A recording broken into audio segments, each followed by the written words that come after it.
The autumn afternoon sun cast long shadows across Lincoln Elementary School's playground, where colorful balloons danced in the crisp October breeze, their ribbons fluttering like tiny flags of celebration. The air was filled with the intoxicating mixture of excitement and sugar that only a child's birthday party could produce. A symphony of laughter echoing off the brick walls of the old school building.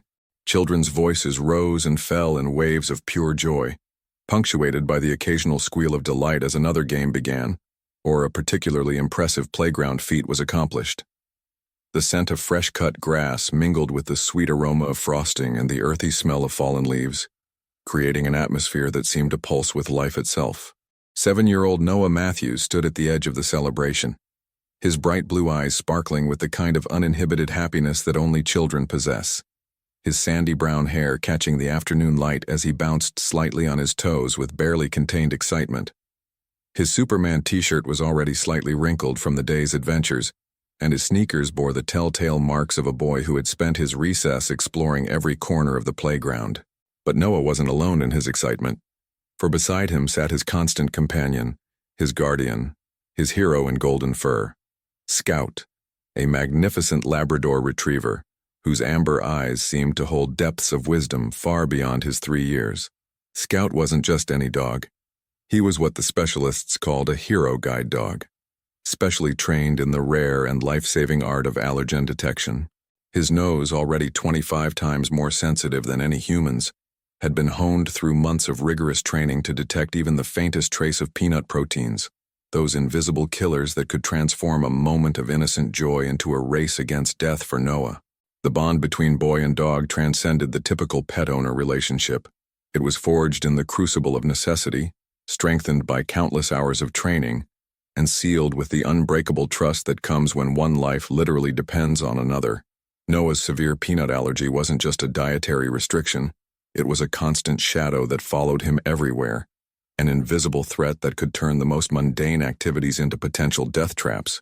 A single trace of peanut protein, an amount so small it couldn't be seen or tasted, could trigger anaphylaxis within minutes, sending his small body into a cascade of reactions that could stop his breathing, crash his blood pressure, and steal away his young life before help could arrive.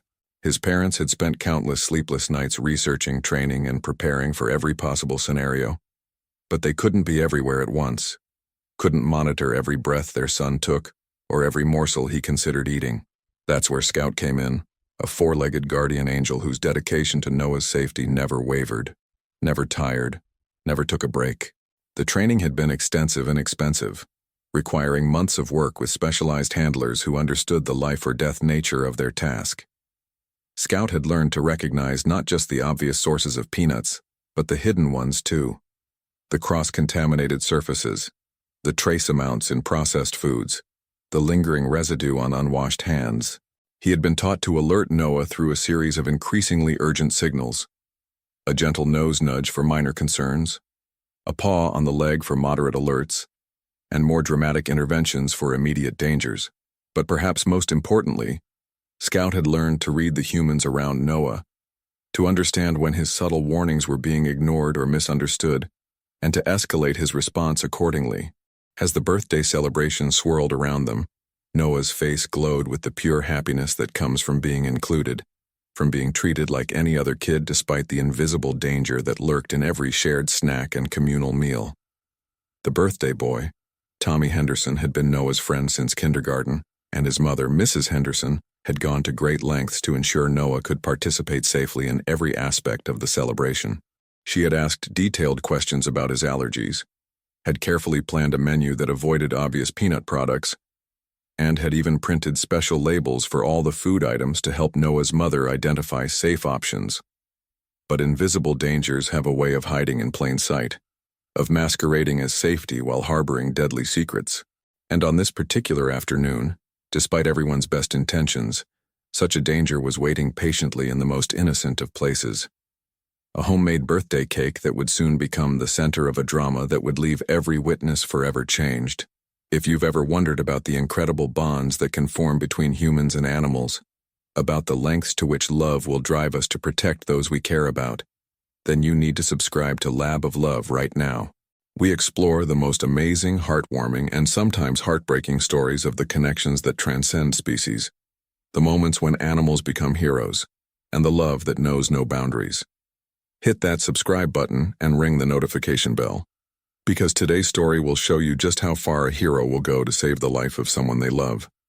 And you won't want to miss what happens next.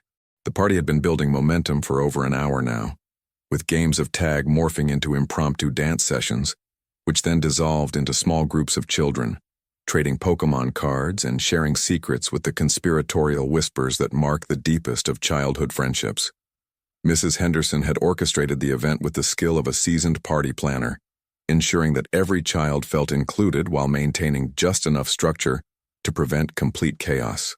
She was one of those mothers who seemed to have endless energy for childhood joy, who remembered what it felt like to be 8 years old and desperately wanting your birthday to be perfect. Noah had thrown himself into every activity with the enthusiasm that made him so beloved by his classmates. He had won second place in the three-legged race, partnered with his best friend Marcus, and had scored the winning goal in an impromptu soccer game that had emerged spontaneously near the school's goal posts. Throughout it all, Scout had remained close but not intrusive, positioned where he could monitor Noah's environment while allowing the boy the freedom to be, well, just a boy. The dog's training had taught him to be unobtrusive during normal activities, to blend into the background unless his specialized skills were needed. Mrs. Miller, Noah's second-grade teacher, watched the festivities with the practiced eye of an educator who had seen thousands of children pass through her classroom over the past 15 years. She had developed a particular fondness for Noah, not just because of his bright smile and eager participation in class discussions, but because of the quiet courage he showed every day in navigating a world that held hidden dangers at every turn. She had witnessed firsthand the bond between Noah and Scout, had seen how the dog's presence allowed the boy to participate more fully in school activities without the constant anxiety that had marked his earlier years. The teacher had also observed Scout's remarkable intelligence and restraint. Unlike typical pets who might become overstimulated in such an environment, Scout maintained his professional demeanor while still managing to project an aura of approachability that made the other children comfortable around him. Several students had asked if they could pet him, and Noah had proudly explained his companion's important job, teaching his classmates about allergies and service animals with the matter-of-fact confidence of a child who had grown up navigating complex medical realities. As the afternoon progressed, the inevitable moment approached, the moment every birthday party builds toward, the ceremonial cutting of the cake. Mrs. Henderson had spent considerable time on this centerpiece, a 3-layer chocolate creation adorned with blue and green frosting swirls that formed Tommy's favorite superhero logo. She had researched peanut-free recipes extensively, had even called the manufacturers of every ingredient to verify their safety protocols. The cake represented hours of careful preparation, maternal love translated into sugar and flour, a symbol of her desire to create magical memories for her son and his friends. The cake itself was a work of art, standing proudly on a table decorated with matching plates and napkins, featuring characters from Tommy's favorite animated series. Mrs. Henderson had positioned it strategically under the shade of an old oak tree, where the dappled sunlight filtering through the leaves created an almost magical atmosphere. The other parents had gathered nearby, some helping to organize the children, others capturing the moment with cameras and phones, all of them sharing in that universal parental joy that comes from seeing children celebrate together.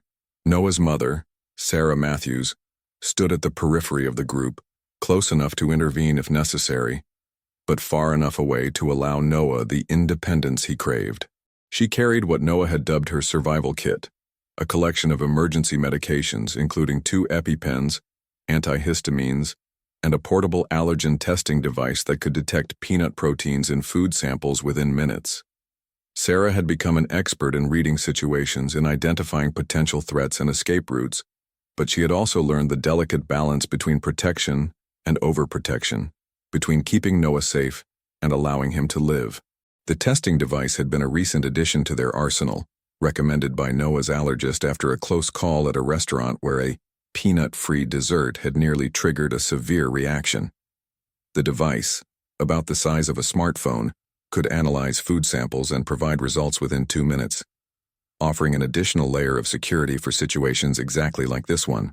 Sarah had used it dozens of times over the past 6 months, and it had become as natural a part of their routine as checking for traffic before crossing the street. Scout's behavior throughout the party had been exemplary, exactly what his trainers had hoped to achieve. He had socialized appropriately with the other children, had allowed pets and interactions while maintaining his primary focus on Noah, and had shown no signs of the food obsession that sometimes plagued less well-trained dogs in environments filled with dropped snacks and spilled drinks. His professional demeanor had impressed the other parents, several of whom had approached Sarah to ask about the training process and the remarkable bond they witnessed between boy and dog. But as the cake-cutting ceremony approached, something subtle began to shift in Scout's demeanor. It started as barely perceptible changes, a slight stiffening of his posture, and increased attention to the air currents carrying scents from the direction of the food table. A barely audible change in his breathing pattern that only someone intimately familiar with his behavior would notice. His amber eyes, usually calm and observant, began to show the focused intensity that his trainers had cultivated, the laser-like concentration that preceded his most important alerts. The children were called to gather around the birthday table with the kind of cheerful chaos that marks such moments. Excited voices rose in pitch and volume as 23 second graders jockeyed for position, each wanting the best view of the cake-cutting ceremony and the distribution of the coveted corner pieces with extra frosting. Tommy, the birthday boy, practically vibrated with excitement as he took his position behind the cake, his mother beside him with the special birthday knife she had saved from her own childhood celebrations. Mrs. Henderson's voice rose above the cheerful din as she called for attention, her words carrying the warm authority of a mother accustomed to managing groups of children. She had planned this moment carefully, had even rehearsed the cutting technique to ensure clean, even slices that would prevent the kind of frosting disasters that could derail a party's momentum. The cake knife gleamed in the afternoon sunlight, its blade catching the light as she prepared to make the first ceremonial cut. Noah had positioned himself near the front of the group, his natural enthusiasm overriding any lingering caution about the food situation. His face radiated the kind of pure joy that reminded every adult present why they had fallen in love with childhood celebrations in the first place. He bounced slightly on his toes, a habit he had developed when particularly excited, his hands clasped together in front of him as he watched Mrs. Henderson prepare to transform the beautiful cake into individual servings. Scout had moved closer to Noah as the crowd gathered, positioning himself where he could monitor both his charge and the food being prepared. His training had taught him to be especially vigilant during communal eating situations, when the chaos of distribution and consumption created multiple opportunities for dangerous cross-contamination. The dog's nostrils flared slightly as he sampled the complex mixture of scents surrounding the cake table. Chocolate, vanilla, sugar, butter, and dozens of other ingredients that combined to create the distinctive aroma of celebration. But hidden within that familiar bouquet of birthday scents, Scout's specialized training began to detect something that made his internal alarm system activate. It was subtle, barely detectable even to his enhanced senses but unmistakably present, the molecular signature of peanut proteins.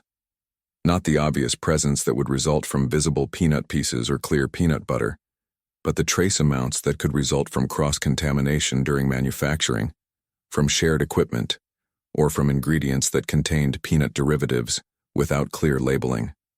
Mrs. Henderson began to cut the cake with ceremonial flair, her voice carrying across the gathered children as she announced each step of the process. The knife slid through the layers with satisfying precision, revealing the moist chocolate interior and the careful layering of frosting that had required such patience to achieve. The first slice emerged cleanly, a perfect wedge that represented everything she had hoped to create for her son's special day. The children pressed closer, their excitement building as they anticipated their turn to receive a piece of the beautiful creation. Mrs. Henderson's eyes swept across the group, mentally calculating portions and identifying which children might prefer corner pieces versus center slices, which ones were likely to eat their entire portion versus those who would focus primarily on the frosting. Her maternal instincts were in full swing as she prepared to distribute joy in edible form. And then her gaze settled on Noah, the sweet boy whose mother had been so thorough in explaining his dietary restrictions, whose presence at the party represented her own success in creating an inclusive celebration. Mrs. Henderson's face lit up with particular warmth as she lifted the first perfect slice and extended it toward Noah, her voice carrying across the group with maternal pride and certainty. "Noah, honey, this first piece is for you. I made absolutely sure it's completely safe. No peanuts, no tree nuts, nothing that could hurt you. I even used a special recipe I found specifically for children with allergies, and I checked every single ingredient twice. You can eat this with complete confidence, sweetheart." The moment stretched like taffy, each second expanding to contain volumes of meaning and consequence. Noah's face brightened even further as he reached forward to accept the offered plate, his trust in the kind adult absolute and unquestioning. Mrs. Henderson beamed with the satisfaction of having successfully navigated the complex requirements of keeping Noah safe while ensuring he felt fully included in the celebration. The other children pressed closer, eager for their own turns, their voices creating a cheerful backdrop of anticipation. But Scout's world had suddenly narrowed to a single, crystal-clear imperative. His sophisticated scent detection system was now screaming warnings that only he could perceive, alerting him to the presence of the very substance that could kill his beloved boy within minutes. The cake, despite all of Mrs.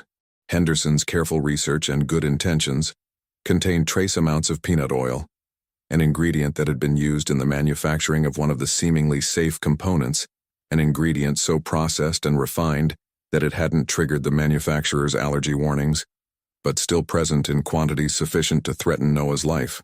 Scout's training kicked into overdrive as he initiated his alert sequence. He began with his most subtle signal, a soft whine pitched low enough to catch Noah's attention without disrupting the celebration. The sound was barely audible above the happy chatter of the children, but Noah had been trained to recognize and respond to these signals immediately. For a moment it seemed as though the system would work as designed. Noah paused in his reach for the plate, his hand hovering in the air as he glanced down at his four-legged guardian. But the moment of hesitation was brief, overridden by the social pressure of the situation and the authoritative reassurance of Mrs. Henderson's words. The kind woman had spoken with such confidence, had explained her precautions so thoroughly, that Noah's trained caution dissolved in the face of adult certainty. His hand continued its journey toward the offered plate, his trust in the grown-ups around him temporarily superseding his learned vigilance about food safety.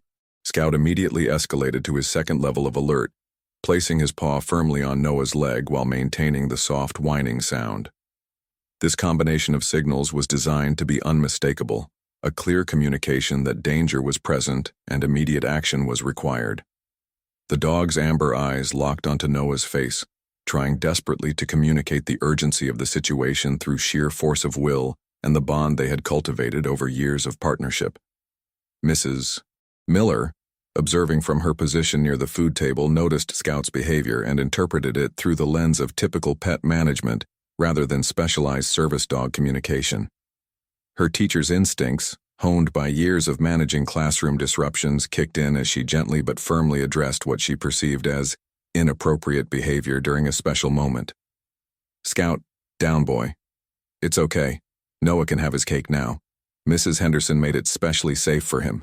You need to let him enjoy the party." The teacher's intervention, though well-intentioned, had the devastating effect of undermining Scout's alert system at the most critical moment. The other adults, taking their cue from Mrs. Miller's calm authority, began to echo her reassurances. Mrs. Henderson, slightly flustered by the dog's apparent agitation but confident in her careful preparation, added her own voice to the chorus of adult certainty. "Really, Scout, everything is perfectly safe. I spent hours making sure this cake wouldn't hurt Noah. You're such a good protective dog, but you can relax now. I've got everything under control." The adult voices created a wall of certainty that even Scout's urgent signals couldn't penetrate. Noah, caught between his dog's warnings and the unanimous reassurance of every grown-up present, chose to trust the humans. His small hand moved closer to the plate, his fingers nearly touching the ceramic surface that held what everyone believed to be a harmless slice of birthday cake, but what Scout knew to be a potentially lethal dose of his greatest enemy. Sarah Matthews, watching from across the gathering, felt a familiar tightness in her chest as she observed Scout's agitation.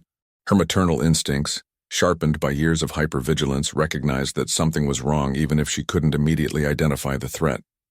She began moving through the crowd of children and parents, her emergency kit clutched in her hands. But the press of bodies and the social awkwardness of appearing to distrust her hostess's assurances slowed her progress. Scout's frustration mounted as his carefully trained communication system failed at the moment when it was most desperately needed.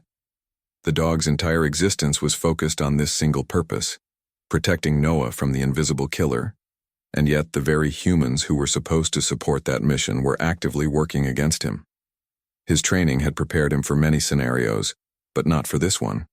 The complete breakdown of human understanding at the moment of maximum danger. The cake slice seemed to pulse with malevolent energy as Noah's fingers finally made contact with the plate's edge. The other children pressed closer, their excitement building as they anticipated their own servings of the beautiful creation. Mrs. Henderson stood ready to continue her distribution, the knife poised for the next cut, her face glowing with the satisfaction of having successfully included Noah in every aspect of the celebration. But Scout's world had crystallized into a moment of absolute clarity. His training, his instincts, his love for Noah, and his understanding of the mortal danger present in that innocent-looking slice of cake combined into a single, overwhelming imperative. The subtle alerts had failed. The graduated warning system had been overruled by well-meaning but ignorant humans. The carefully constructed safety net had developed a fatal hole at the moment when it was most needed. Time seemed to slow as Scout made a decision that would define not just this moment, but the rest of his life with Noah. The dog's muscles coiled with the precision of a weapon designed for a single, specific purpose. His amber eyes locked onto the plate in Noah's hands, calculating angle, force, and timing with the instinctive accuracy of a predator who had evolved for exactly this kind of split-second reaction. This is the moment when we need to pause and recognize something incredible that's happening here. If you're not already liking this video, please hit that like button right now, because what you're about to witness is the kind of love and dedication that most of us can only dream of. Scout is facing every dog's worst nightmare, the choice between obedience to humans and protection of his charge. The comments section is going to be amazing after this story, so make sure you're subscribed to Lab of Love and ready to share your thoughts about the incredible intuition that animals possess. What would you do if you were in Scout's position right now? Keep watching because his decision will leave you speechless.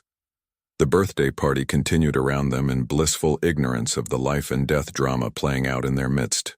Children laughed and chattered. Parents snapped photos and made small talk.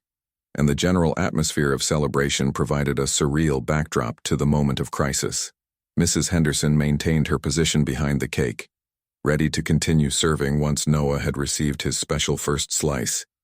Completely unaware that she was about to witness something that would haunt her dreams and reshape her understanding of heroism forever.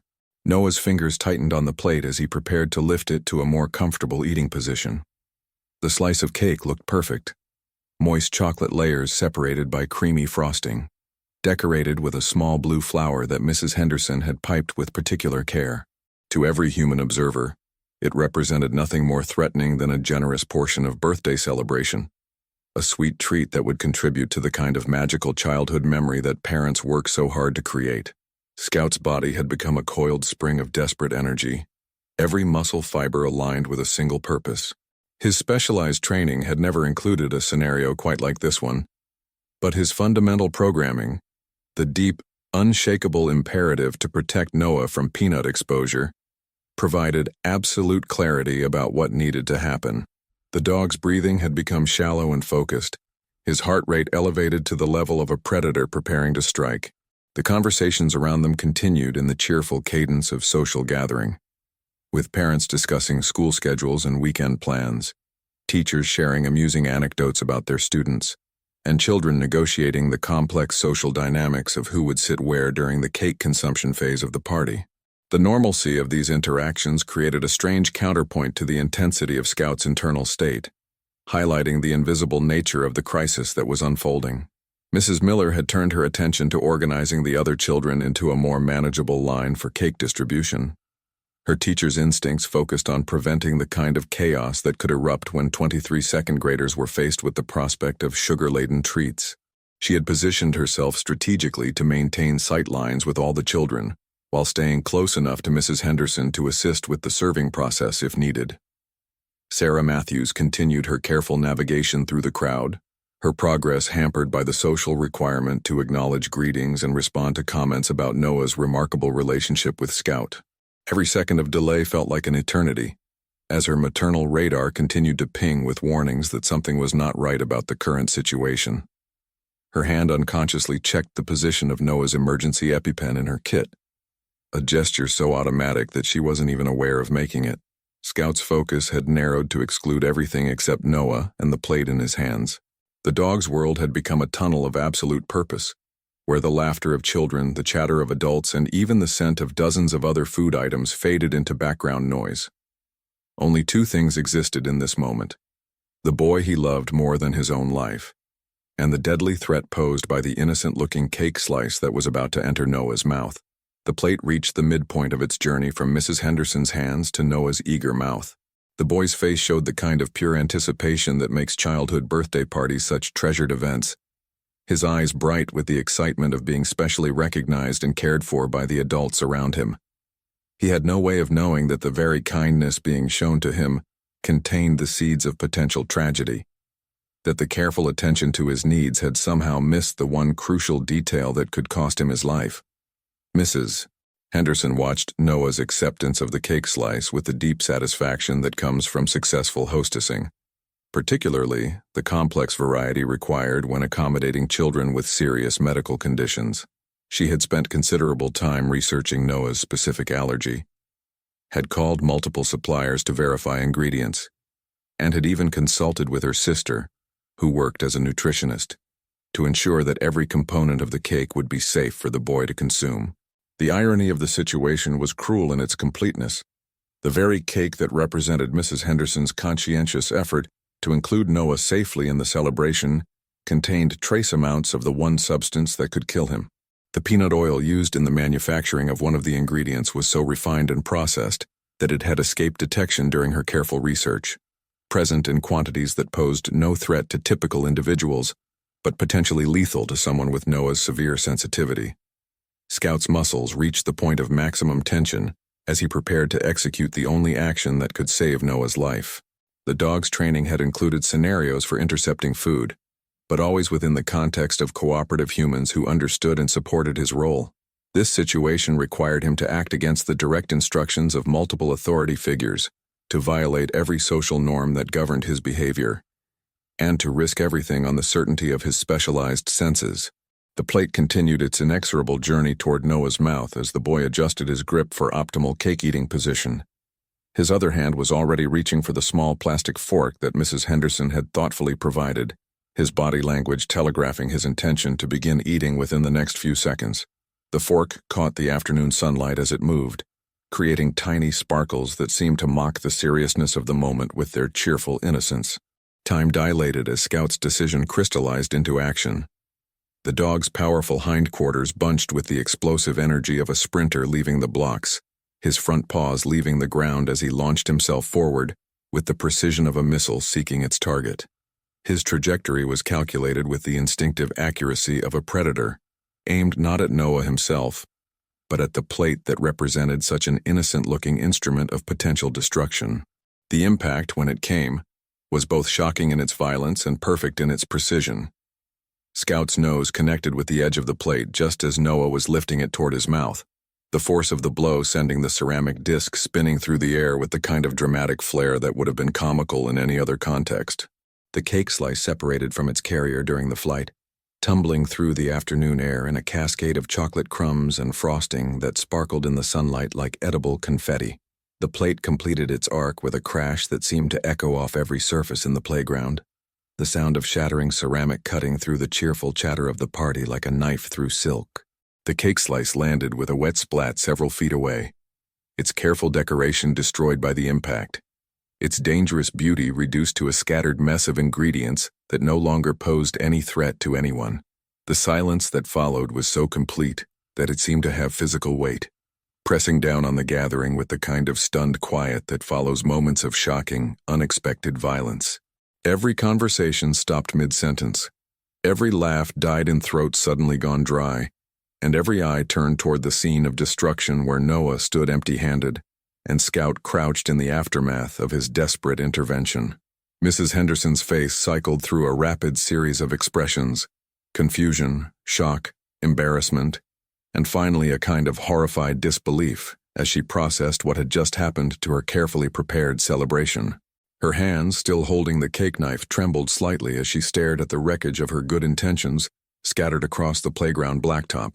The other parents pressed closer, their own faces showing variations of the same shocked incomprehension. Noah himself stood frozen in the tableau, his empty hands still positioned as though holding the plate that was now lying in pieces at his feet.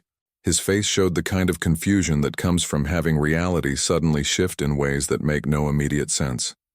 His young mind struggling to process why his beloved companion had just destroyed something that all the adults had assured him was safe and special. Mrs. Miller was the first to break the silence, her teacher's training kicking in with the kind of automatic authority that comes from years of managing childhood crises. Her voice carried the firm disapproval of an educator addressing serious misbehavior, though her tone was modulated by genuine concern for the apparent breakdown in Scout's typically exemplary behavior. "Scout, bad dog, that was completely unacceptable behavior. You've ruined Noah's special treat and frightened all the children. I don't know what's gotten into you, but this kind of aggression cannot be tolerated, especially around children." The word aggression seemed to hang in the air like a poison cloud, transforming Scout from beloved companion to potential threat in the minds of several parents who began instinctively moving their own children away from the dog. Murmurs of concern rippled through the crowd as people tried to process what they had witnessed and determine whether additional protective action might be necessary. Mrs. Henderson, recovering from her initial shock, added her own voice to the chorus of disapproval, though her tone carried more hurt than anger as she surveyed the ruins of her careful preparation.